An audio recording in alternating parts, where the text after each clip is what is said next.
Finance in SAP S/4HANA offers an accruals and deferrals document that makes it easy for you to do mass uploads and mass reversals of accruals and deferrals entries. Let me show you how this works. From my SAP Fiori Launchpad, I open the Upload General Journal Entries app. Here's what I want: Download Template. I can select this to download a spreadsheet template for my journal entries, which I can then fill out for a mass upload. Here's my spreadsheet. I've filled it out for 2 journal entries here. I've entered all the relevant information and checked it for errors, so now I'll just save it and then upload it within the app. And there, the 2 entries are held pending posting. I'll go ahead and post them.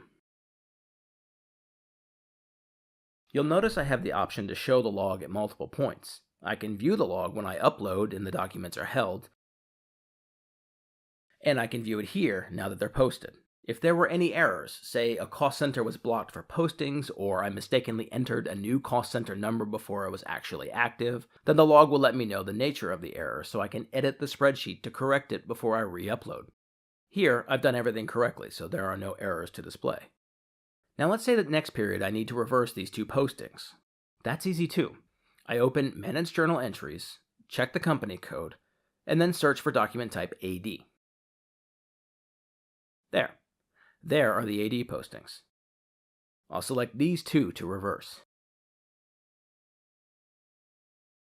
I need to enter a reason. Here, it's because they were returned, and then I enter the posting date and select OK.